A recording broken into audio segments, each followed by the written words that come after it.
Salut, bienvenue sur Lambdaman. Deuxième épisode de Part 1 et est-ce que j'ai eu plus de chance cette fois? Peut-être.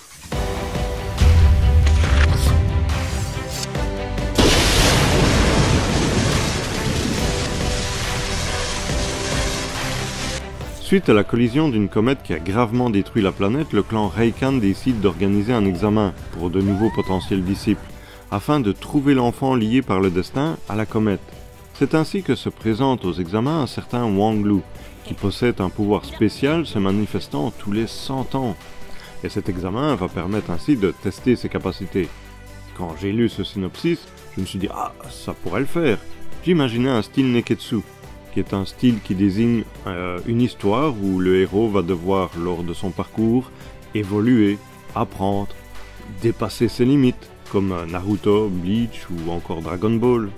Mais j'ai l'impression que ce n'est pas vraiment ça, car le héros brûle les étapes un peu trop vite, tout lui semble couler de source, et arrive à franchir les énigmes et obstacles sans difficulté, ou presque. Mais ma première surprise, c'était que je m'attendais à un monde style post-apo, vu l'histoire de la comète, mais non. Cela semble du coup être juste une mise en bouche, bien que ce n'est encore que le premier épisode. Le monde peut être dévasté ailleurs, je n'en sais rien. Une autre surprise, c'est que ceux qui font passer les tests ont un symbole sur le front composé de 3 lignes, et que dans les candidats, il n'y en a qu'un qui a un symbole similaire, bien que lui n'en ait qu'une. Et si c'est vraiment lui qu'il cherche, il n'est pas difficile à identifier. L'animation faite par les studios Den est plutôt classique, rien de bien spécial, bien que je ne suis pas fan de certaines habitudes d'animation lors de disputes puériles ou ce genre de choses. Mais c'est eux qui ont fait Sakamoto pour vous servir, Fruit Basket, Get Backers, la saison 2 de Log Horizon, et plein d'autres. Si l'intrigue paraît décousue et que tout s'enchaîne plutôt vite, malgré toutes ces bizarreries, j'avoue qu'ils arrivent à rendre l'histoire intrigante. On devine tout de suite quels personnages vont être importants, car le chara-design très travaillé sur certains ne laisse aucun doute. Mais le personnage qu'on veut nous montrer au premier plan n'est pas le seul à avoir des capacités mystérieuses, car celui qu'on essaye de nous dissimuler dégage lui aussi quelque chose de particulier. En même temps, rien de surprenant. Et on peut déjà entrevoir les prémices d'une future équipe sur le point de se former.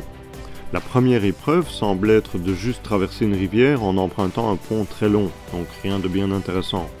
Mais pendant cette traversée, une énigme est soumise sous forme d'un objet capable de transmuter les choses.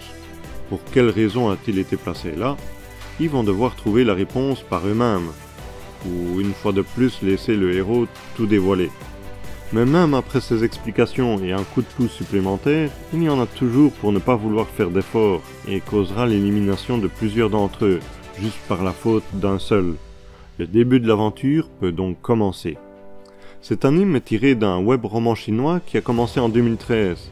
Mais qu'est-ce que j'en ai pensé? Eh bien, alors qu'il semble s'adresser à un public jeune, il a le mérite d'intriguer et on a envie de savoir la suite. La première saison est de 12 épisodes et la seconde également, mais aura pour titre Raikaisan Eichi e no Shikaku.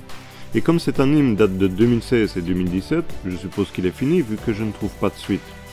Du coup, je pense le mettre dans une liste d'attente car je ne dis pas que je vais passer mon chemin et l'ignorer, mais je ne vais pas m'acharner pour voir la suite non plus, alors je le place en attente pour quand je ne saurais pas trop quoi regarder, car il a eu le mérite de titiller un peu ma curiosité.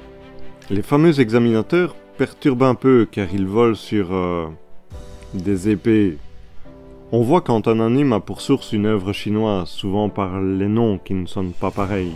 Même parfois la musique, même si ici ce n'est pas le cas, car elle est très classique.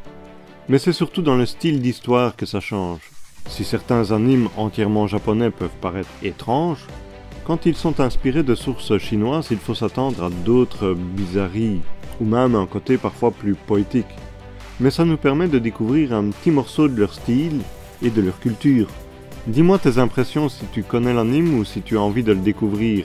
Et si cette vidéo t'a plu, n'oublie pas le pouce en l'air qui est très important et abonne-toi car je vois que beaucoup ne le sont pas encore. Et sur ce, prends soin de toi et à la prochaine. Salut!